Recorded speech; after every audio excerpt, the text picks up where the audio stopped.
AST 2016. This is interviews, music reviews, and more. This is The Hotter Show. What is up, everybody? We're rolling out of you here today on episode 396 of The Hotter Show. I hope you guys are doing absolutely fantastic. Thank you so very much for tuning in and clicking that play button on today's episode of the podcast. I know it has been a little while, and I apologize for that. Lots going on over here at the Hotter Camp, both in my personal life and with the new podcast, Tape Trepidation, the horror podcast. And schedule-wise, it's been a little tricky to schedule interviews and things of that nature. But rest assured, I will be back to regularly scheduled podcasts soon. But possibly for the rest of the summer, things might be a little sporadic. You're going to at least get an episode from me at least once a month for the next little while. I'm not going to just take off. But rest assured, anytime you hear from me, it's going to be something good. Just like my chat today with Domenic Paron from Afraid, formerly of Out of My League, is back on the Hotter Show after almost 8 years, basically, to talk all about the new band, what he's been up to, his horror filmmaking, and a bunch of other fun stuff to do in the world of horror influences and things of that nature. And just kind of what he's been up to, really, overall the last few years. It's a fantastic conversation. I hope that you guys enjoy it. I'm sure that you will. Dom is always a wonderful guest, and I very much appreciate him taking the time to talk with me here for this episode. Before we jump in, I just want to thank everybody for their support on the last episode of The Hotter Show, my chat with Matt Michelli, all about his new book, Porn. Go check it out. It is a fantastic interview and a fantastic read. I'm sure that you will enjoy it. If you like your horror a little spicier, you're definitely going to like it. And just go support Matt Michelli. He's a fantastic guy. So go support him. Give him some love. Let him know that Hottest sent you. And if you like horror, check out Tapes Trepidation, my horror podcast, horror narration podcast. Having a lot of fun over there. And it is going strong. We're having some really good feedback and some good reviews and stuff. So that's always cool and fun. But here today, we're going to have some fun with Domenic Paron from Afraid. Let's get into it. All right, guys, for the first time since 2016, which literally feels like a lifetime ago, almost pretty much 9 years at this point, we are being joined by Domenic Paron formerly from Out of My League, now from the brand new project Afraid. Dom, dude, it has been a minute. What's up? It's good to see you. Yeah, great to see you, man. Great to see you. How you doing? I'm good, brother. I'm just hanging out and living life, and it has been such a wild ride the last month and a half or 2 months or three. I don't even know how long. It feels like it was just last week that you guys kind of came out of nowhere coming back as a band, but actually I guess it was a few months ago now as we're as we're talking. Yeah. Show was in April. So was it like January or February we like actually announced our shit? I can't even remember at this point. It's been so much going on. It's all kind of a blur. Which is, I think, the best way to be, like, when you just, like I said, came out of nowhere. Like, obviously, you know, I have been keeping tabs on everybody and what everyone's been doing, and, you know, obviously for you, we have tons to talk about as far as what you've been doing since we talked last in 2016, for sure, as far as your life kind of outside of music. But then obviously once Out of My League did come to an end in, what was it, 2018, you guys had the final show? Yeah. Right. So just to dive in head first here, walk me through Out of My League comes to an end. You guys have the final show. You guys all go your separate ways to do different things.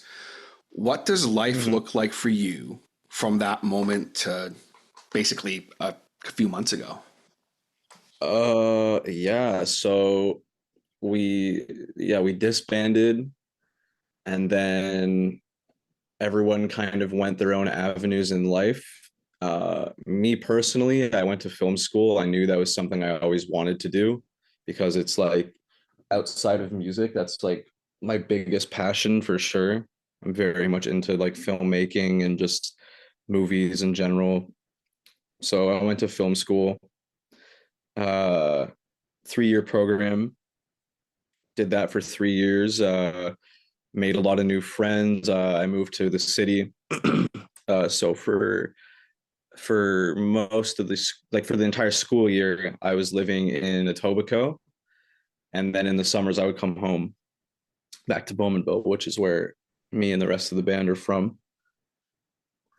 And yeah, I did film school for 3 years. It was awesome. It was a great experience. Graduated, worked on some projects, started getting involved in the film world more heavily, working on my friends' projects, making my own projects. And then after that, the pandemic hit. And then once the pandemic hit, is when the band decided to reform, because it just kind of like put everyone's lives on hold. And then we were like, why not, dude? Like, why not? Because it was like one of those situations where the reason Out of My League kind of disbanded was because it was like on an incline, like in terms of like our success. And then we hit like kind of stagnant. And then it just got to a point where everyone's like, oh, well, we still have the time to like try other stuff. We're all very young. And the band isn't in a place where we want it right now. And everyone just had a different kind of train of thought. So we decided to just go about our lives and try our own stuff, our own singular avenues. And then after 5 years, I think 5 years, I want to say 2018, or yeah, 3 to 5, give 3 years ish, 3-4 years. Yeah, so sorry, 3 years, 4 years, whatever, but 5 years until we actually played a show, or 6 years. I keep getting it all mixed up. But yeah, after all the time went by and we were like, okay, we've done our own stuff, and now we want to make music again because it's COVID and we're bored. And yeah, our whole thing this time around was like, let's make music that we like and that we want to play live and have fun, but let's not like, Out of My League, there were like these huge grandiose kind of goals, like, oh, like we want to be full-time touring, maybe get signed to like some label, whatever. Whereas this time it's a lot more about like, just like, let's play good shows, let's make music that we like. The goals are a lot more like low key and like more about like, it's just more personal. It's not about like being a huge successful band per se. There's more of there's more of an emphasis on like, I say all the time on this show and in creative avenues and stuff when I'm talking to people, is like, we all gone into doing whatever creative avenue we do because it's fun. Let's have fun. Like, yeah, what a concept. And also like, as long as it's like we're just making art that we like and it's personally gratifying, right? Then like that's kind of the goal. And then obviously just being like, still kind of holding our reputation as like a tight band. And also, hey, if in the meantime some cool stuff can happen, you know, well, exactly. Hey, cool, like, but yeah, exactly. Like if wherever it goes, we will act accordingly. Right. Yeah. Well, and that's even like with Out of My League, with it all coming to an end, like obviously, seeing that I've said stuff like this before, but like, you know, I watched you guys literally from day one, Beautiful Calamity era, all that, to like coming to an end with the Oblivion era, so to speak. And it's like, sometimes I think I would forget how young you guys really were at that point. Like you personally, especially, like you had like, you just finished high school, like 2016, 2017, somewhere around there? Or you were done or somewhere around there? When we did Calamity, when we did the first ever EP, I think I was in like 10th grade or something. You were really young, dude. So was I, and so was Allie. Yeah. And so was Matt. Like when we started playing music together, in like our other bands and shit. We were in the ninth grade. Like when Out of My League was at like the peak of its success, I think I was like 18 years old, 19 years old. Yeah. So like even now, like I'm 26. So like I'm still like I You're like to think 26? Jesus Christ, I feel old. Sorry, I thought you were like that's what I 23, mean, like 22, like yeah, like I've been involved in live music for like a long time, but yeah. I'm still like most would consider me to be like a very young person or whatever. So yeah, like Out of My League was like my youth. You know what I mean? Right. But it was still the amount of success that you guys had, like even just from a local standpoint, meaning like in the Ontario scene, like it's pretty wild that even now to this day, the last few years, when I have bands on from the region, and we'll shoot the shit about bands or whatever before we talk, and Out of My League usually always came up, and I'd be like, oh, blah blah blah blah, and they'd be like, holy shit, like those guys. I'm like, yeah, like so it's wild to think the amount of success you guys had when you were so young, and then to still be able to go off and do other things, which I think is healthy because you don't want to have a like, well, what if this, what if that? Like you always want to, Yeah, well, yeah. what you're I passionate think that about. was the way a lot of us, at least I mean, speak for myself. Like the way I saw it was like, if I want to come back to music, like I can, like I have the time. Like I like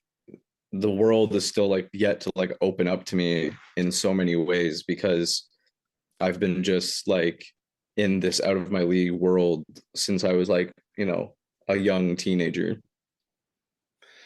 And then now it's like you guys have come back, still very much afraid when you compare. Like it's funny, man. Like it's so weird that like I think it was like the week before, or the week or two before Afraid was announced, I was listening to Resented in Oblivion just randomly. I think uh Foundations, because I still love, that's still my favorite Out of My League song. It popped up on in one of my playlists, and I was like, "Fuck yeah!" Like, oh my god, I've got how much I love this song, and so I was listening to it, and then to go from that into now this new project, I was like, "Oh my god, is this like?" And it was like, okay, there's no way they're going to come out and make like hey, we're Out of My League 2 and here's Oblivion 2. Like it's like this is going to be different, and the way you guys presented everything was different, and knowing the background that you personally have had over the last few years in that horror world, which we'll definitely talk a little bit more about, but like I was like, it felt like a fresh new project while still, I mean, it was still for the most part the core same guys who were involved in, especially with Oblivion. Well, the creation of the songs is like all the same core people. Yeah. Right. So it's like very much a fresh new. It's not just like, oh, here's a fresh new coat of paint. It's like, yes, this is the same core people, but we're doing something a little different. Yeah, yeah. And when it comes to the sound of that EP, it definitely like there are a few songs on there that like still kind of have that Out of My League sound, but like you also have to remember that these songs were written like literally over Zoom during COVID, and so we were all kind of like just like shaking the rust off and like kind of doing what we know and just doing what we liked. So that EP, which I like, is like very much a lot of Out of My League flavor in it. But the new shit we're working on now, because those songs are years old at this point, they just came out, but they're years old. Like we created them a long time ago. The new shit we're working on is like very much different, which we can get into more later. But like it's leaning a lot into like very different influences and different sounds. I think one of the biggest things to me, when Afraid was presented, was like right off the bat, there's very much with the name, the presentation of how you guys have done things, the imagery of it, it's very much like out there and creepy and kind of strange in a good way. Was that something that, like, right off the bat, you guys were like, okay, if we're going to do something, we're going to do something that's unique and different? It was more like, it wasn't like overtly trying to be different. It was more like, just, we're going to do whatever we want. Like, we're not going to try to like appease anybody, or like, we're not going to like think about what other people like, what's going to make other people comfortable. It was just kind of like, they were letting me spearhead the visuals, and I was like, okay, well, this is what I like, and this is the kind of stuff I want to create, and the kind of stuff that I'm interested in. And then I presented them the ideas, and like the band just let me run with it, and that essentially became like the image of this first EP. And yeah, like, I don't know, everyone was just down with it because it turned out pretty cool. Well, and I think that makes sense for the project. Like just right off the bat, like the name Afraid, like, did that come from a very specific place, or it was just literally, it kind of fit with the imaging? Like, what kind of came first, the imaging or the name? Well, the name definitely came first. I think because we made the songs, and then we were like, okay, now we have to come up with a name, which was a very long process because, as you know, it's 5 people, all very opinionated, and all like, well, the name is have to be something we all like. And so there were so many options, and I knew I wanted it to be something kind of like, I don't know, a core emotion that's kind of dark and kind of like all encompassing of the sounds that we're putting in there in the lyrics. And Afraid was just the one that happened to be the one that everybody was like, oh shit, like, I like that one. And so, yeah, it just ended up being that. It was such a fucking relief when we found that name, because it was such a long process to get to that. Especially not being in person when a lot of this is going on. It's like, because you said a lot of it was over Zoom. Like, you're writing these songs, exactly. And it's like you can't gauge people right away. Like, it's very different from when you're in person to being on Zoom. As much as it's cool to be able to have opportunities like this, like, you can, like, we can see each other or whatever. It's like, it's still very different from being in person, and you're sitting with somebody and you're looking at them and it's like, what do you think of this? And you're just like, you can really feel their reactions to things. So it's okay, do you actually like this, or are you just saying you do? Like, yeah, it's very true. And I don't know, it's just, everyone just likes what they like in our band, right? And like, everyone very much has their heels dug in. And when it comes to something like the band name, like, for example, I'll be like, okay, here's a song I wrote, here's what I'm calling it, here's what I want to call it. And that's something where people are like, okay, like, there's not a whole lot of argument, or like there'll be like brief discussion, like, oh, okay, cool, like, this is what it means and pertaining to the lyrics, whatever.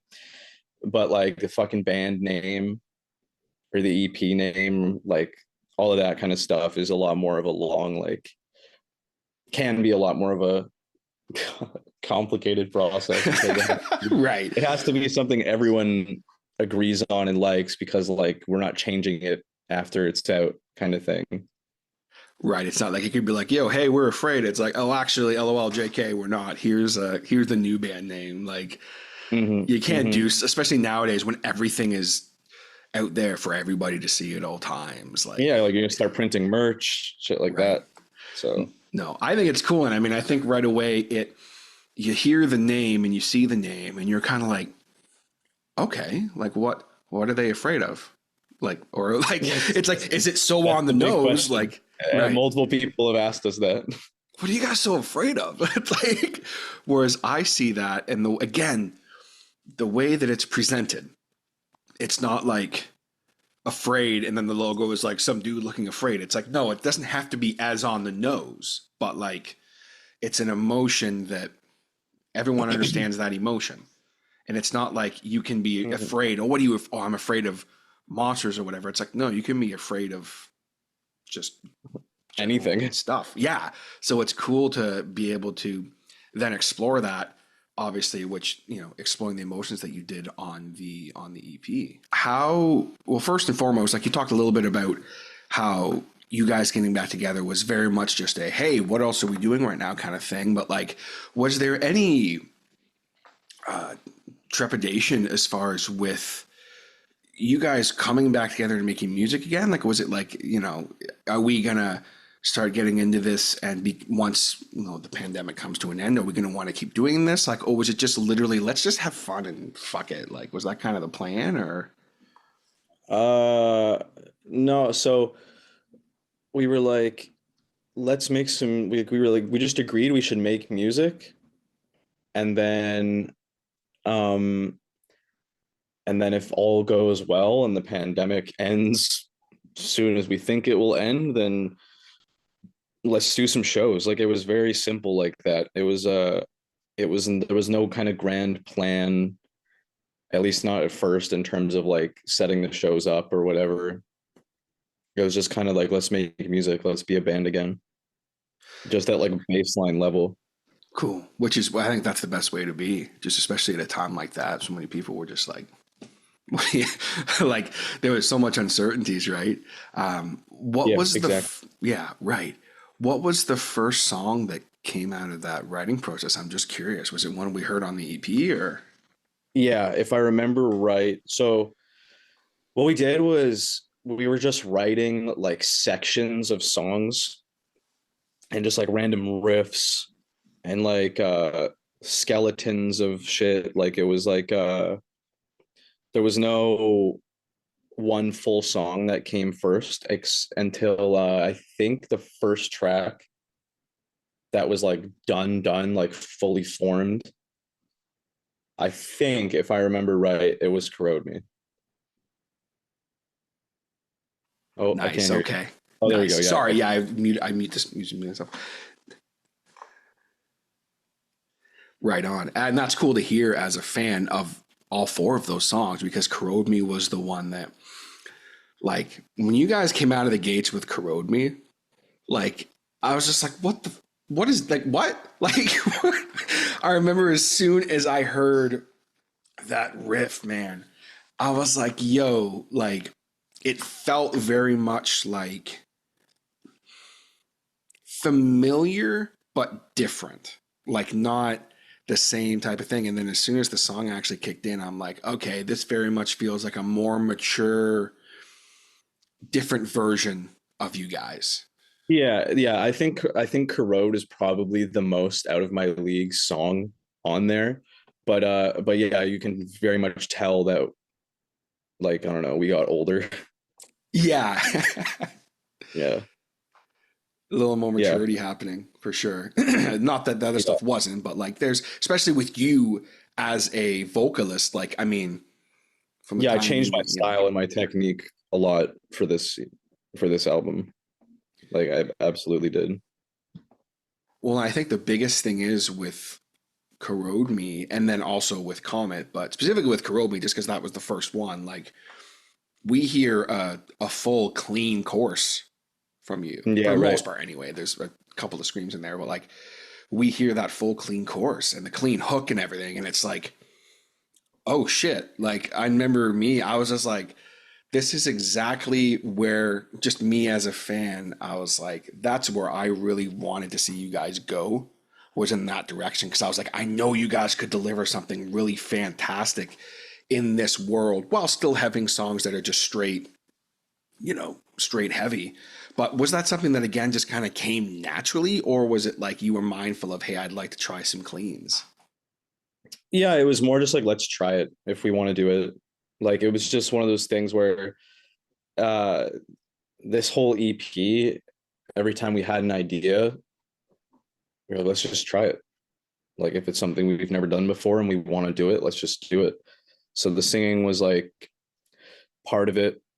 And like, yeah, it was just never something that I was interested in before as much. And then this time around, I just thought it fit into the songs.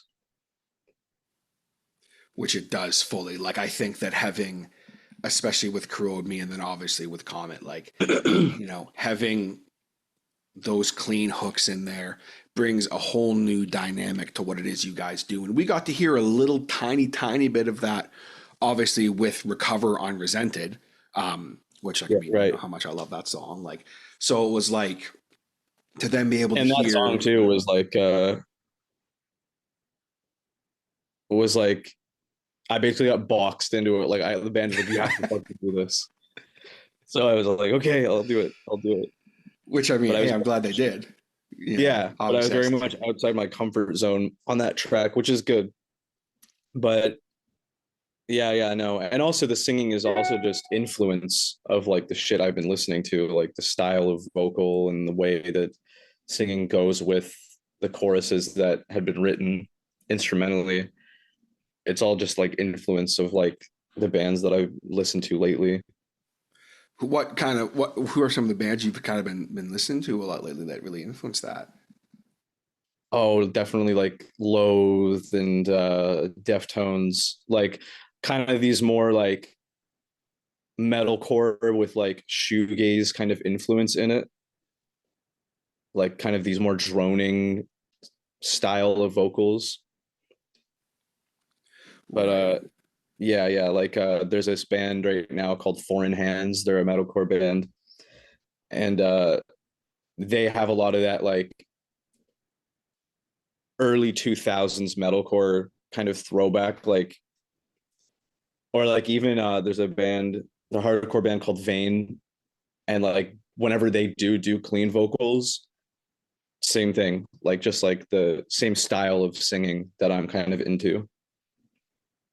It's very much like it doesn't have to be those like big soaring courses from the 2000s and that metal. It's almost like it can be a little more, like you said, that droning kind of, almost subdued isn't really the right word, but like it doesn't have to. Yeah, it doesn't have to be like these huge fucking like, you know, stained courses or whatever.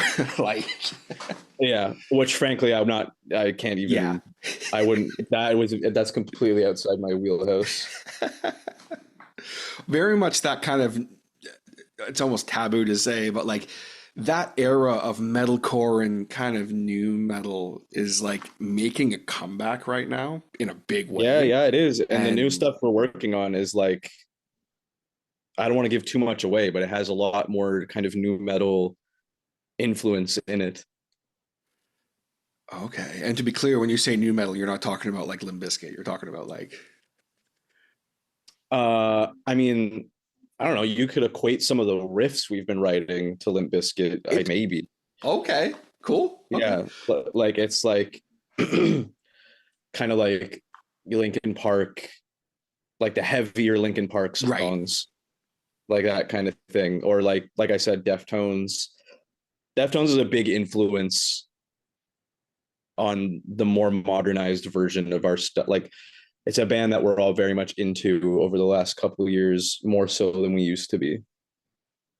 Right, because a lot of it, you guys were very much hardcore, you know, kind of that vibe of stuff. Verse, chorus, breakdown style metalcore. That was like very much our game, which is 2 songs on this EP are that. Sure, which is killer. Like, obviously. Yeah. But this is my point of like, how this music is like music I'm proud of, and I still think it's the best music we've made to date, like by far, but it's still like kind of old music. Like, it's 2 years old now, so maybe even older. But yeah, like the point is like we've already very much moved on and like are making stuff that's different to what we put out on the EP. So the new stuff will feel very fresh that we drop. Okay, cool. But just to clarify, for those wondering, you're not going to come out and be like, yeah, what? Like, oh no, I'm not going to be doing like the rapping or anything. Okay. Just because that's the problem with new metal, right? Is like, I think I hear new metal and I don't immediately think of that. It's more like the music side of things. But like, some people hear new metal and they're like, oh, so it's like you're going to be full on rapping over top of. It's like, no, like that's not. No. Just influences. Like there's Right. elements of it that like I don't know. There's a lot of like modern new metal bands that are smaller local bands that like I really fuck with. One of them actually does kind of do that Fred Durst style, but the fucking band is sick. Like I really like the band, but it's definitely like that kind of new metal is very much an acquired taste, and I can recognize that. And Limp Bizkit is like to a lot of people like kind of a joke band, which like they're a silly band, but like the riffs fucking slam sometimes. I have to admit. Well, and that's like from my era, so I'm like I love Limp Bizkit. I can't sit here and lie and pretend I don't. Like that new record, Exactly. I was like, yo, I could not believe when that record came out how much I enjoyed it. Exactly. Shout outs to Chris from Seagrave who we literally did a review of it. But like it's Mhm. so it's cool to hear that you guys are exploring different things because we really just to get back into the EP, like we very much hear on songs like I guess really specifically Angel Death feels very much more of a straight to the point kind of hardcore ish song. Like it's very much straight to the point, very riff heavy, very breakdown. Well, you know, that song was written just to like go crazy live. right? Like that was like that's the only song on the EP where like it's like purely like an adrenaline song. Like it's like it exists for the purpose of like getting people angry and fired up and shit like that. Which People get people ready to kill at the show. which we're all about that. Don't get me wrong. That's you need that too. But and then obviously with Mutator, I specifically the three songs I really want to ask about. Just again from my own personal curiosity, Mutator is a really cool song because it's very much like I get the vibe of maybe what you guys would have done with Out of My League if there was no hiatus. Like it was almost like as much as Corrode Me very much has that style musically, it's like Mutator really has that. I guess because it's more of like a hardcore-ish song for me. Like Yeah, definitely. feels a little more like It's like the outlier. It's the outlier on the record, I think. Like right. it's like the one that's the most kind of a different style than the other ones. Right. And it has obviously, lyrically speaking, I'm curious. Like I know that I think I had someone say to me, because I shared the stuff with some of my my horror buddies. I was like, yo, you guys gotta check this shit out, because especially the music videos. And it's like I think I had someone say like it's this mute like the whole like worm. I have a worm inside my brain and whatnot. And he's like, it's very cool, but also metaphorically speaking, like it's a pretty like deep song. Like what do some of these songs mean to you as far as lyrically and kind of where that comes from? They're all just different manifestations of like my anxieties and like my like very like it's just like when I'm having a anxiety spiral at its most severe, and each one is like kind of a different angle on it. Um, like Mutator is just about like the way anxiety manifests inside of you and feels like just this enemy that you cannot get rid of, and it's just like sometimes feels like it's ever expanding. But I also really wanted to write a song that was like, I'm obsessed with body horror, and I'm obsessed with like just like the concept of like infection and like infestation and stuff like that. So Mutator was just me really embracing like I'm not going to hold back in the lyrics. Like I'm going to make a song that is like about worms inside of a body, but also it like obviously is like dual functions as a song about like anxiety and how physical it can get. Right. It's not like literally the song's about like, oh, this song's about a worm inside your brain. What's up? Like it's like very much. Which is what I Yeah. say on stage, though. That's sick. I love that. I love that so much. Because But- again, like I think that's cool, like to explore that realm lyrically where it's like things can have double meanings and things can be if you take it as super on the nose and it's a song about worms invading a body and whatnot, like, hey, cool. It is. But Yeah. it is. It's Yeah. like I was really having fun on that song because it's like me taking like the horror movies and stuff that I like and want to create, but just doing like a lyrical version. You know what I mean? That was very much the vibe I got from it. I think that's why I love that song so much. It's just like, it feels like this is you just lyrically fully in your element, just having fun. And we even with the music video, like, and the imaging in that, like you very much see that too. Yeah, and we shot that whole thing in this apartment, just with black bags everywhere. That's sick. Yeah. I love that. I love that, man. As far as with Corrode Me being, I mean, I've made no qualms about saying Corrode Me my favorite track. As much as I love all of them for different reasons, but just for me, I don't know what it is. I still can't fucking get Corrode Me out of my head. Like you've already said, like, you know, a lot of these are different looks kind of at anxiety and things that you deal with in life. Where does that song come from lyrically for you? Like, because it's very much again, metaphor, but also there's a little more kind of going on beneath the surface there. Yeah, Corrode Me is a little more about like health anxiety and like I went through a really, really bad spell of like health anxiety in like peak COVID, like 2020, I want to say. And Corrode Me is very much kind of me, I don't know, working through that in a song. Just expressing it through a song. And it's just about like the breaking down of a body and how the mind and the body are connected in the sense of like if you feel like you're sick, you will get sick, and it's like a vicious cycle. Or like if you feel like something's wrong with you in your body will respond to that, and how it can just become like this nightmare. And that's what Corrode Me was about.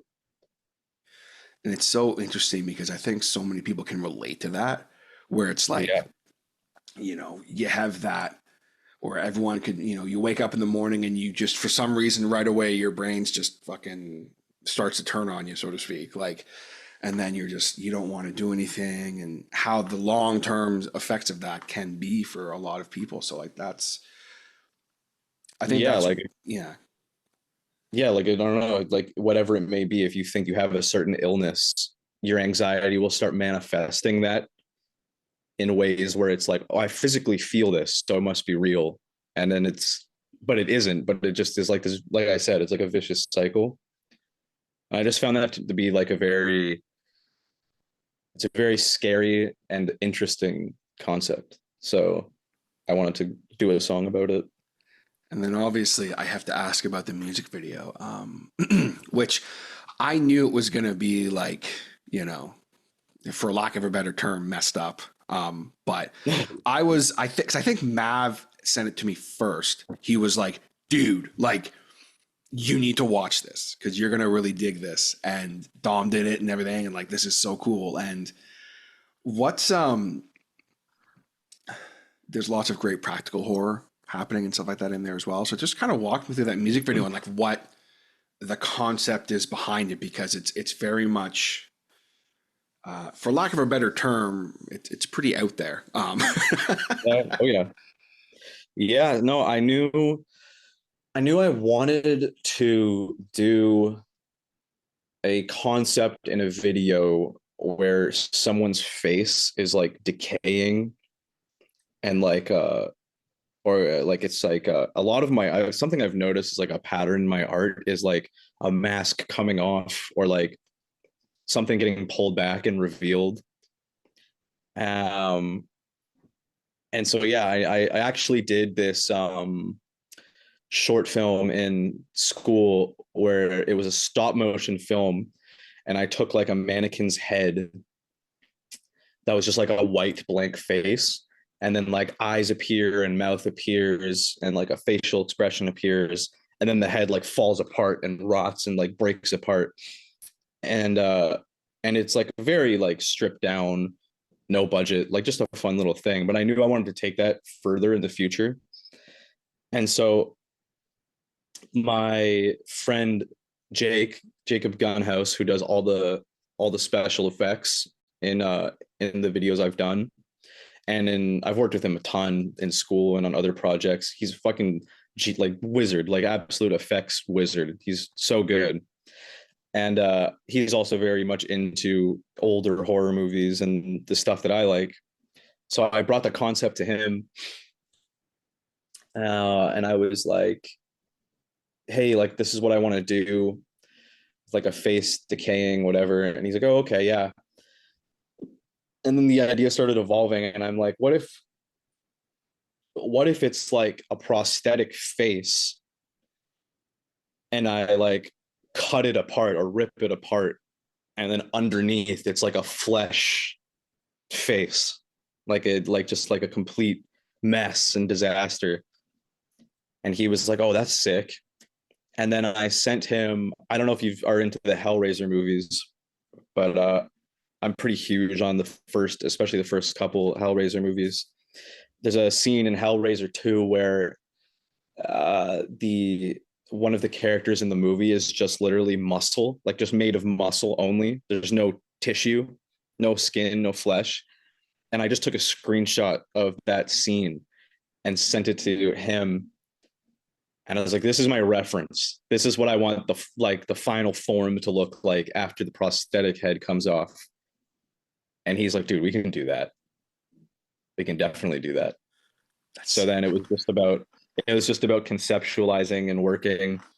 And then my girlfriend, my partner, Jo, she shot the video, but she also is a huge part of like the conceptualizing. And usually when we're on set creating stuff, she has like a lot, our kind of style of shooting is very spontaneous. We like come up with things on the spot a lot because we're such a small crew, and it's kind of just us like doing it and not having to worry about everybody else and like messing with their time. And so on set, she came up with a ton of ideas. One of my favorite ideas was I had this camcorder, which I used for the Seagrave video, which I'm sure you saw, which we might talk about later. She was like, what if we plug the camcorder into our VCR TV and have like a live feed? And I was like, this is fucking genius. So like we did that. And then, yeah, we just came up with this idea of like, how am I going to rip my own face off and cut my own face apart? Oh, I know. I'll just find like is it silicone? Not silicone. Just whatever the mask that I wore, like it goes around and then all the way down under your neck and under your shirt. And I just bought like a fucking $30 weird, uncanny looking one from Amazon. And I was like, we'll just cut this apart. We'll do all my makeup beforehand underneath and then pull that over top. And then we'll just cut it apart. And then underneath, the muscle effect will already be there. And then in between takes, we can just add blood and whatever we need as we go. So it was just like a concept of like, I wanted the video, like the song is about the body kind of breaking down and like losing control and like wanting to escape your own body, or like being prisoner in your own body almost. And so the video, I wanted to represent that in some ways, but I also just wanted to use this concept that I had come up with years prior. And then we just took it to a new level. Then obviously too, having the, like this person's literally ripping their face apart and they have scissors and stuff. And like, it's very much, I think it fits so well with the whole idea behind the song that you had talked about. Excuse me, and wanting people to, escape their bodies and stuff. Because in that moment when you're having those anxiety-ridden moments where you're feeling sick, sometimes that's what you want to do. You're just like, you want to like get out of your own body. Yeah, exactly. So it's just brilliant. It's just like the most extreme Of course, represent yeah. the most extreme representation visually.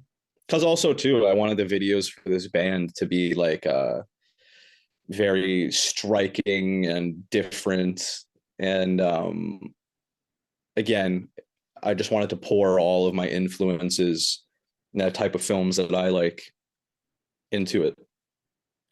Definitely. And I mean, obviously Mutator is the same thing. Like, it's very much a really well done video, like with you and the look of it. And, I think every time you go on Afraid's Spotify, one of the still images from that pops up. And I'm always like, Yeah, no, that's so sick. I'll pull it up right now. And it's funny because we keep saying like, all right, is it time to like make our header like the guys in the band? But I'm like, this is such a cool, Yeah, dude. like, it's just so strange looking and like intriguing when you go on there. I don't want to change it. Yeah, dude. If we ever do change it, I want it to be something else weird. I think right away nowadays, let's be real for a minute. There are thousands of bands out there that are awesome, great bands. So to do things that is different and ways you can separate yourself, one thing that you can do is have really striking visuals and something that's different. It's not just like a bunch of dudes standing around in plaid shirts in front of a wall. Like let's try and do something, which there's nothing wrong with that, but like let's do some different things. So I think for you guys, and with obviously having you involved in the project with the visualization, like I think it works. It's like, Yeah, it's almost like, and what's that dude who's like the cover of the thing? Like, what is that? Like, what does that represent? Like, it almost makes people want to look more into things. yeah, exactly. Or like, it connects with people who are also into that kind of surreal or like horror imagery. And it was also a situation where it was like, okay, should either of these videos have like band performances? Like we had to get everybody together. And then it was just got to a point where I was like, who cares? Like, let's just make them weird little videos. Because they're like, and they didn't cost, like, they did not cost us much. They were hard work, but like, it was just me, Joe, my partner, and then Jake. And the three of us conceptualizing it for a few weeks. Then both videos we shot right here in my room. And we just like went to town, like went crazy. That's so cool. Almost like guerrilla filmmaking. I love that shit where it's just like, no crew, nothing. It was just the three of us. That's awesome, man. I love that. And I hope that we keep seeing that from Afraid, like that type of concept and the visualization that you guys have been presenting. Even like the band photos, it's like, you guys are in like a basement. Like it's very cool. And it feels very much that those horror elements are very much in with that. Yeah. I don't know. It's like thinking big, but thinking small at the same time, like knowing like, okay, let's do something interesting, but also like, you don't have to do something epic and that costs thousands of dollars either. Because you can do shit that's, people don't want to hear this, but you can do shit that doesn't cost you much. But if it's done in the right way, it will be effective and people will gravitate towards it. And I think, I don't know, the music videos are kind of evident of that. Right. You don't have to have a $10,000 budget, with a bunch of crazy don't get me stuff. wrong, big budget. If you have the means, fucking go crazy. Sure. but if you feel like, fuck, I can't afford anything, whatever, it's like, just start thinking about ways you can do it. Because I just knew that the Corrode Me video, as the first video, would be effective just based on what we did with it. And I mean, I think it was, as a fan. I was like, yep, okay, that did it. So that's and also we're making shit that we like. Right. So like, even regardless, as if people don't gravitate towards it, like I'm happy. I think it's cool. and it's like a piece of art that like I wanted to make. So it's as simple as that as well. It's so important to, like I was saying earlier, do things you love and make sure something's fun. We all got into these creative avenues because it's fun, right? And if you do something you enjoy and you love, most of the time people are going to gravitate towards that because you can feel when something's dishonest, right? It's like, oh, well, this is what everyone else is doing, so let's do it. It's like, if you're not honest with people in your art, people are going to know. Like, you can feel that. Yes, it's true. It's very true. Yeah, absolutely. As far as with just to kind of round off, finish off the EP here with Comet, what's it's an epic tune, tons of dynamics happening. It's definitely a fantastic opener to the EP. Walk me through Comet a little bit. What does that song mean for you? So Comet is about like fear of the future and like uncertainties in life, and how it's like you have a plan, but like you can't help but think further. And I don't know, it's just about like kind of the irrational, being scared of like not knowing what's going to happen next. And how like there's no escaping like the future, like it's just coming towards you. And so I was kind of, especially in that last verse, I just manifested it all through. I've always been like very much, ever since I was a kid, I had like that fear of like, what if a fucking asteroid hits the earth? Yeah, I get it. Yeah, and I've always been like kind of enamored with that. There's a great film called Melancholia. I don't know if you've heard of it, but it's about this huge planet that's going to collide with Earth, but it's a very like dreary, experimental, dark film, and it's the same thing. It's about like it's about the anxiety of like an inevitable event, and so very much influenced by that film in general in my art. And Comet is kind of like about that, like fear of the inevitable. And I think, again, especially with the pandemic, I think so many people who maybe didn't think like that, like how quickly things can be taken away or how quickly things can come to an end. Like, that's a fear that I think a lot of people, it's almost like some people were like cocky about things where it's like, oh, well, I'll do that next year. I'll do that then. I'll do that this because, I got lots of time. And it's like, as much as, yeah, sure. But it's also like, well, what if a fucking asteroid hits the earth tomorrow? Like, are you, so I guess that's how I take it. It's like, for me, don't keep waiting. Don't keep putting things off. At least get started on that journey, whatever it is, Yeah. Yeah. Yeah. That's an interesting perspective too. And what I like about, I don't know, just making songs is that's like a way that that's the way that's what it means to you, the idea, but it means something different to me and to anyone else who hears it. And that's what I like about it. Like it doesn't even really matter what my intent is with the meanings. It's because people, especially in the way that I write, like sometimes I write hyper specific and sometimes I write very much not that way. And so it'll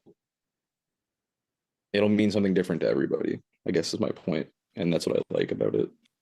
Sometimes having something that is perfectly vague enough that it's not like, okay, this is clearly about this one specific thing and that's it. But having something that's a little more, most music can mean something different to everybody, right? That's the beauty of music and of art. But having that mindset where it's like everyone is going to get something different out of it. And that's, I think, when too, you've made some truly great art is when it can mean something a little different to everybody. I think that's the cool part of it. Yeah, exactly. No, and a lot of songs and films that I like very much are like that. So I think it influences a lot of the stuff that I do. So as far as with just the styles of each song on the EP, like obviously we've talked a little bit about this so far, but as far as the writing process itself, obviously you've mentioned that things were written over Zoom and that, but like what did kind of everybody bring to the table as far as with those specific songs? Like how did that process work?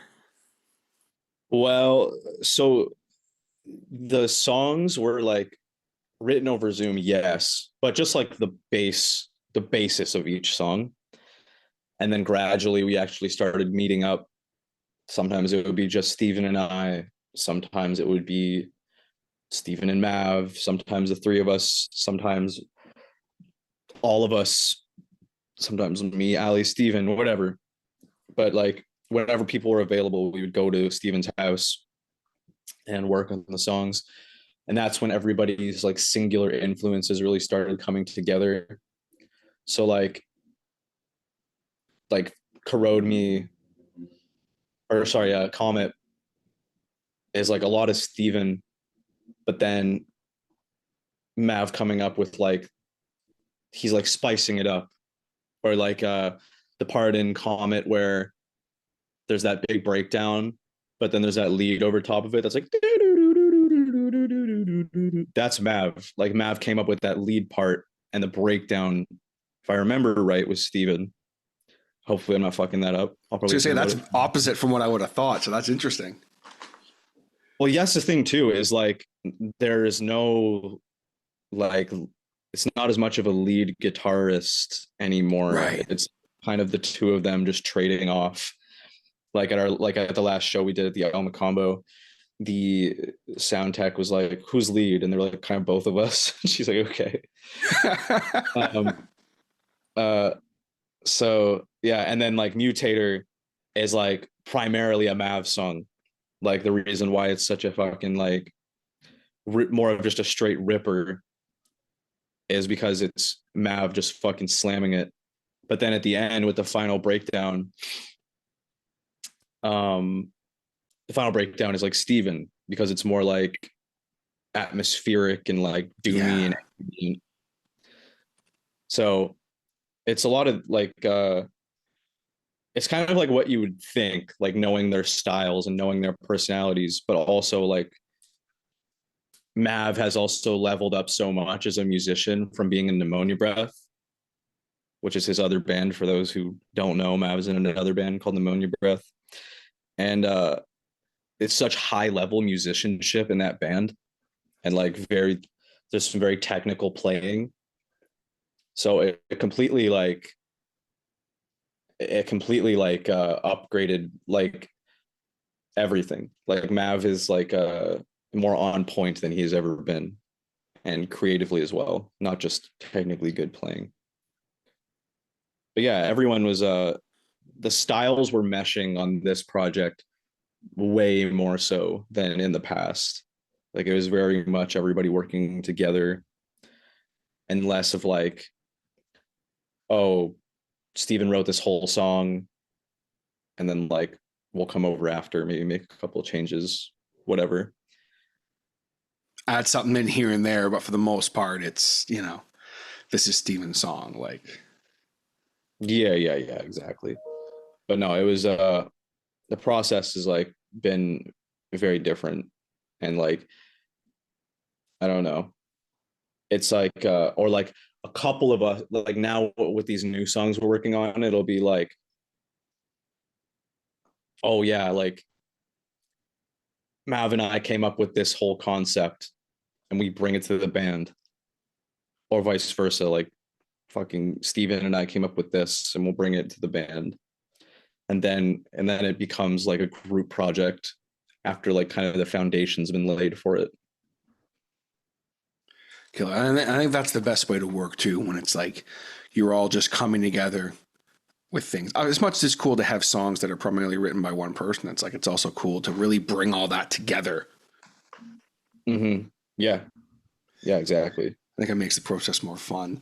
You mentioned show at the Alma Combo. How were those first couple of shows being back for you guys? Crazy, dude. The first show was, I believe it sold out. It didn't sell out before doors. And then I think after the door count, it sold out. And then there were so many people there from different avenues of my life and like people that I hadn't seen in so long. So it was very much like not just like a band reunion, but just like a reunion of like people from like that era from my life. And it was like my worlds colliding of like these old scene people and then people I knew from like film school and people I've met in like today's scene, etc. And so that show was very much like a homecoming show. It was huge. It was very surreal. And like being on stage, it was a very strange feeling. I almost didn't feel like fully like myself. Like it's hard to describe because when we did Alma Combo, which was also sold out before doors, I felt like a classic, like it felt like classic out of my league. Like I was like on autopilot and like on stage I felt very comfortable and loose. Whereas at the first show I was like, holy fuck, forgot what this was like. Like I was a lot more in my head, I think, when I was on stage and like thinking about everything. Whereas at the Elma Combo, and I think kind of from here on out, I'm like kind of back to like I'm back in business with this whole thing. It's like there's very much with that first show, especially, like it's not like there's very much that fear of like, and I was going to ask, like, being that it had been a while, because like you, dude, like I always said, like you fucking had it from day one.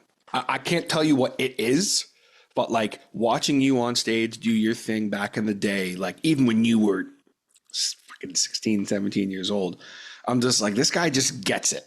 There's just there's this confidence that's exuding off of you, and you're very much have always been a great frontman. So like I was going to ask, like, was there that little bit of fear where you were like, can I still do this? And it sounds like you're kind of like, we're very much again in line with the band and being afraid of certain things and whatnot. It's like, it's almost like kind of is interesting that was kind of going through your head a little bit. Like, I mean, it was weird. Like before we did the show, I was like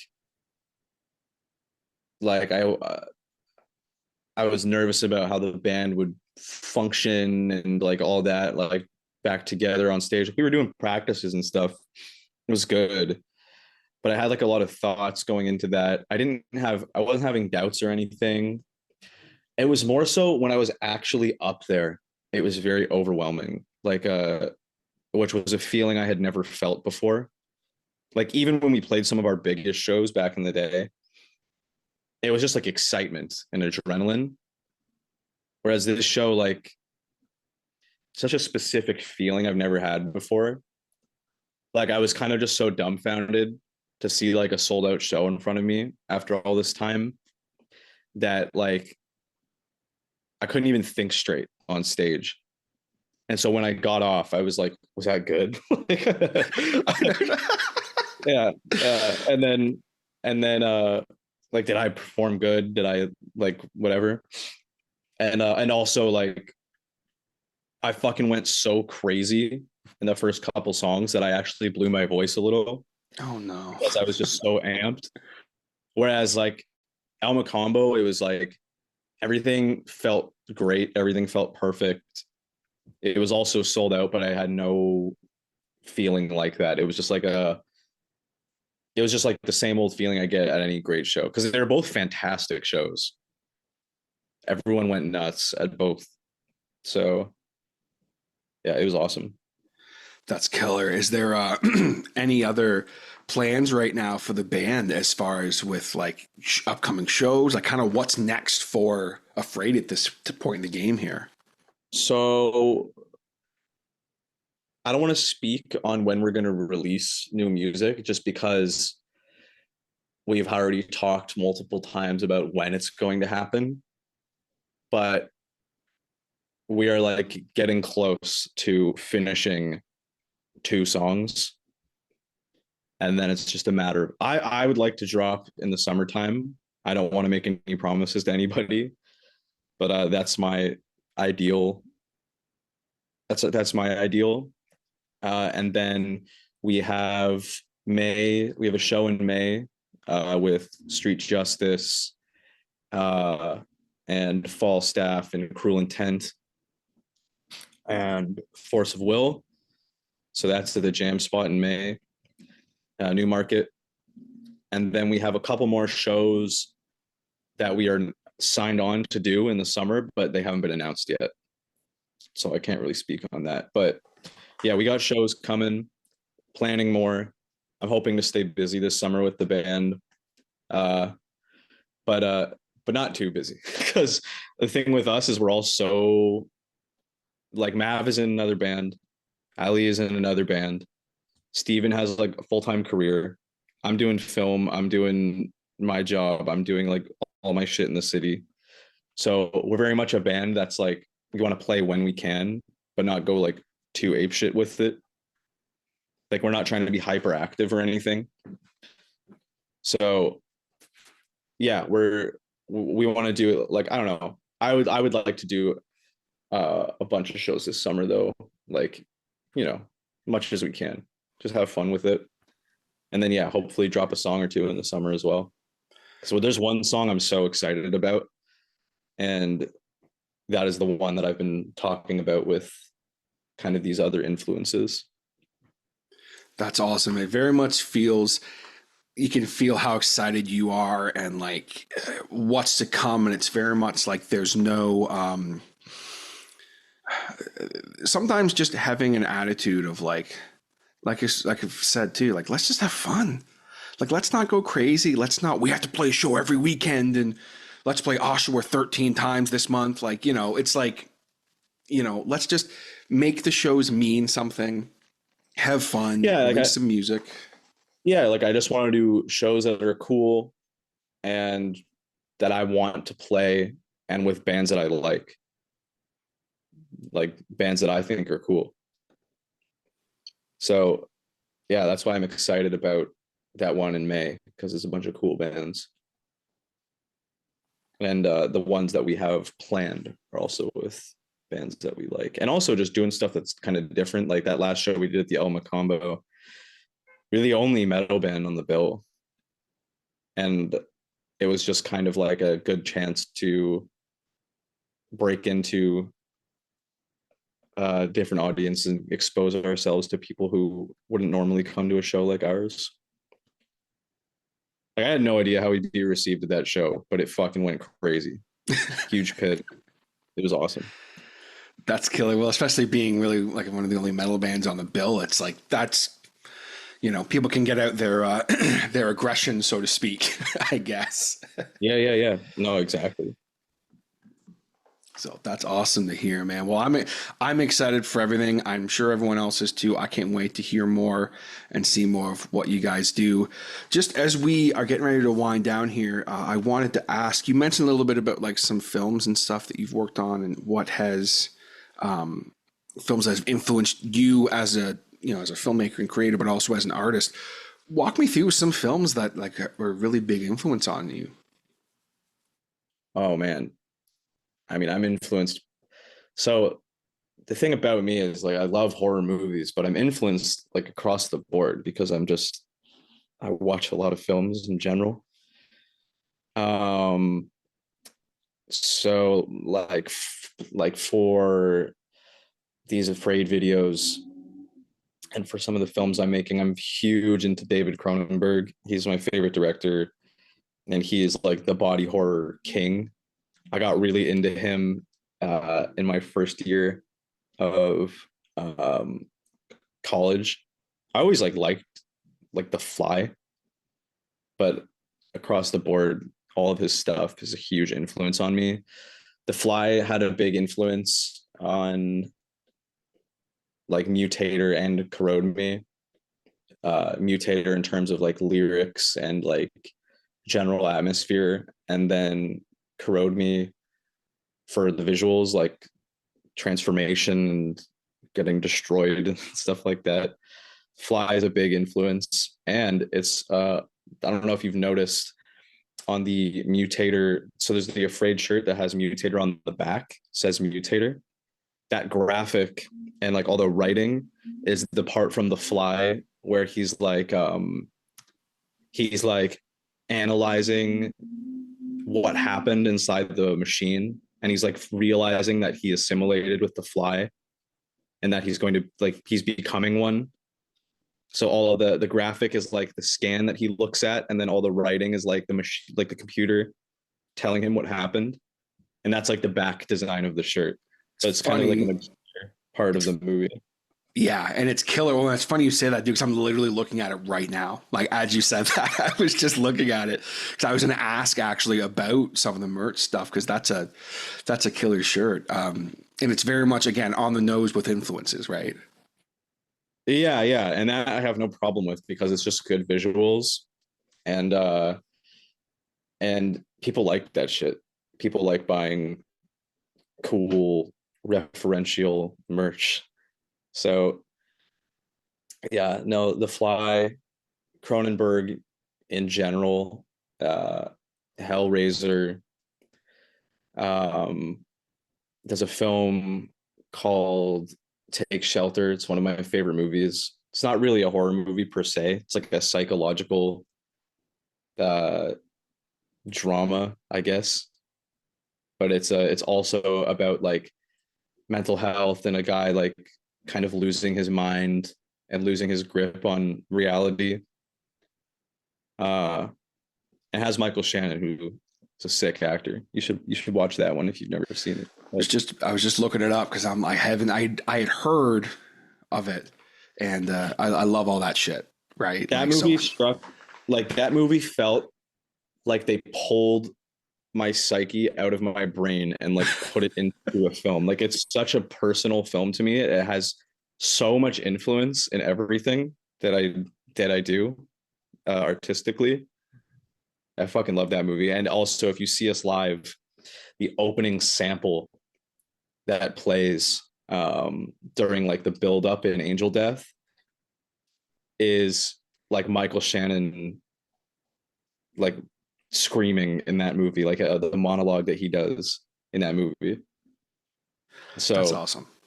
So yeah, like and throughout the Afraid set, there's a bunch of little movie samples from films that I really like. There's a Poltergeist sample in there, which is like another movie I love, grew up loving, also has a lot of influence on me.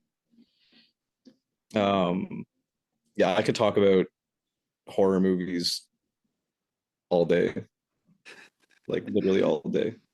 I love it, man. I love that you're combining your loves. Like, there's nothing I love more than seeing people do the things they love, but combining things they love into a project, or a whole different and something new. Like, I live for that shit. Like, it's something I've been exploring myself over the last couple of years. So it's like, I love seeing that kind of stuff, and I hope that it's something that you keep doing. And yeah, and it's the same with everything. Like, so I directed the video. I know you've had Seagrave on this show a couple times. I remember from the band. And I directed their video for Edge of the Woods. And that video was literally just kind of an excuse for me to make like a brutal slasher film. You just wanted to kill Stiv, just be honest. That's It wasn't supposed to be Stiv. It was supposed to be Chris. Oh, well, okay. What the hell? Did he veto it? No, it was supposed to be Chris. And then when we were going through kind of the planning of the video, it ended up just working out better that it was like Stiv. Let's be honest. Stiv's just a more likable character, so... I'm just kidding. Shout out to the boys. Yeah. But no, those guys, I like those guys because they really let us like I brought them a really crazy kind of concept and they kind of let me just run with it. They're like, yeah, you guys can just do whatever you want. So me, Jake, uh, and just like went crazy with it and just didn't really put any limitations on what we were doing. And it turned out for the better in that way, I think. I think it's a killer video. And I remember I got super excited when I saw your name associated with it. I think I messaged Chris and I was like, yo, did Dom do it? He's like, yeah, dude. I'm like, oh shit. Like, that's awesome. Like, so it's always cool to see things like that. And again, this was before I knew Afraid was coming back. So it's like, I always love to see little things like that and stuff that you're working on. What's is there anything else as far as in that world that you've got coming up you can kind of hype or? I'll take this moment to plug my brother's film, which I just worked on. Yes. Yeah. So Luke just directed his first like real short. I was on crew for that. I was focus pulling on the film, and I was also kind of helping him along the way behind the scenes.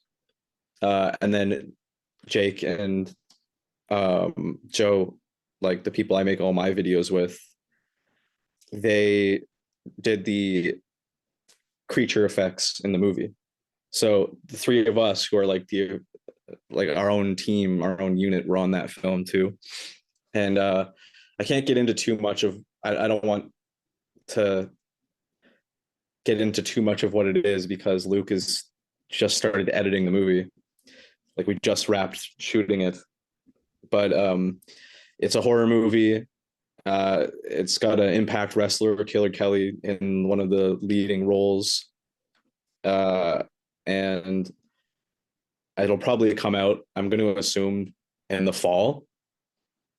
But I don't want to talk too much on the release dates in that. He'll be on at some point to talk about it, just for the record, folks. So okay, yeah. So if you go on, sure we'll link up. Luke, yeah, if you go on Luke Paron or Arachnid Movie Instagram, you can see the posts and the updates. But I'm always working on stuff. I'm planning a short film right now that's not really a horror film, but kind of an experimental surrealist thing. And I'm always working on stuff like that. I just wish I had something more solid. It's hard to talk about stuff when I have no idea when it's coming out. Right. You know what I mean? Mm-hmm. But yeah, I'm trying to think of what else I can plug in that regard, but I'm kind of drawing a blank because it's all stuff that we're working on behind the scenes right now. Well, where can the people keep up with you and everything that you're doing? Not just obviously in the music world, I'll have some links down below for the band, but as far as you in that world, where's the best place for people to keep up with you? Instagram, dude. This Instagram account. Domenic Paron or @Cenobite._. I'll have a link down below. And obviously I will, in the Instagram post for this, I will also link you. So just give them a follow there, yeah. But I'll have some links in the description. That's where I post like genuinely everything. I don't have like some kind of business account. My personal account and as many people are these days, my work and my personal is kind of all one now. So follow me there, and that's where you'll get all the juice, all the stuff, all the goodness and the creepy shit and the cool shit and cool. Okay. Yeah. But we're always working, always putting out stuff, whether I'm working on something of a friend's or my own stuff or doing a video for a band. It's all there, and I'm always up to something. So hopefully people dig it. Yeah, man. Well, it's been great getting to catch up with you. Just before I let you go, I have one more quick question for you. I'm going to put you on the spot here. If you have to pick one song from the batch of the 4 Afraid songs we've heard, do you have a favorite? Uh, Probably Comet's my favorite. Okay. That's a pretty Yeah. acceptable answer, I think. Yeah. Yeah. Yeah. It's between, I don't know. Corrode Me, I have like a special attachment to because of the video and because it was the first one and because like it was like the first mix we got back and I just like listened to it a bunch and was very excited about it. But Comet has like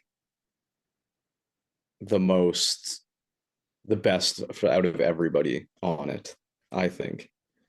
So I don't know. I think it's probably Comet. That's it. That's the one that and Corrode Me are the ones I've been sending to people the most. So I would think that's a pretty good answer. Yeah. Thank you for sending it to people. Of course, man. Well, again, I can't wait to see more of what you guys do. I'm so happy that you're doing all these cool projects. And then obviously you and the guys are back making music. I was so happy to see that happen. And guys, again, I'll have some links down below in the description of this as far as to check out Afraid, keep up with what Dom's doing outside of music. And yeah, let's not wait at 8 years to to link up again to have a chat, or 7 years or whatever. No. Hit me up at any time. Yeah, dude. Thank you so much, Dom. We'll talk to you. Of course, man. Take it easy. All right, folks, there you have it. My chat with Domenic Paron from Afraid, formerly of Out of My League. Also a horror filmmaker, budding horror filmmaker. Be sure to check him out in the description of this podcast. I'll have some links to his personal Instagram account as well as Afraid. Go check him out. Give him some love. Let him know that Hodder sent you because he deserves your support, and as does the band. Really, really love the EP and can't wait to hear more from the guys, especially if they're going into a little bit of a new metal direction. I always love hearing that kind of stuff. Just like I love hearing from you guys. If you enjoyed this episode, be sure to let me know. Be sure to leave a subscribe, leave a rating. That always helps out. Be sure to follow The Hodder Show on social media with Facebook and Instagram. Hit me up anytime at thehoddershow@gmail.com. I also do have a Discord, so go check that out if you so choose. I'll have a link tree in the description of this podcast as well for all of my links. And if you want to support the show, consider joining the Hodder Show Patreon and joining the ranks of my wonderful supporters, my hardheads. We, of course, have Ronan Kumari, Wolf Delta Pi, C.M. Peters, Jason Reese from Jaybird Digital Arts, Terry and Janet Hodder, the impromptu creators of The Hodder Show, Brandon Bowden, Neil Skarupa, and Ian Hall. Thank you guys all so much for the support. It truly means the world to me. I love doing The Hodder Show. My kind of, not hiatus, but my lack of weekly content over the last couple of months hasn't been because I don't enjoy this. It's just literally strictly a time and scheduling thing. I want to make sure I can provide you guys with the best content that I can. And I'm never going to half-ass anything. Ever. I would rather not do this podcast at all for a couple of weeks than release something that's half-assed. So just know if you don't hear from me for a little while, I'm coming. Got something cooking. And every time you do hear from me, it's going to be something like this great chat with Dom or other stuff. We're coming up on episode 400, hopefully very, very soon. Hoping to definitely get to it before the end of the month. I'm hoping like June. I'm hoping it's a little more normal content-wise for the Hodder Show. But again, like I said, rest assured that when you do hear from me, it's going to be something good. And episode 400 is going to be a lot of fun. I'm going to be doing a live Q&A type thing over on my Discord. So that's going to be probably a bit of a shit show in the best way. I say that with absolute love and affection. So stay tuned for all of that and be sure to join the Discord if you haven't. Like I said, link in the description of this podcast to the Hodder Show link tree, or just shoot me a message and I'll send you a link directly to the Discord so you can be a part of that when it does happen. With that, I'm going to sign off here today. Thank you guys so very much for tuning in and all the love and support, and I will catch you next time right here on The Hodder Show. Take it easy, guys.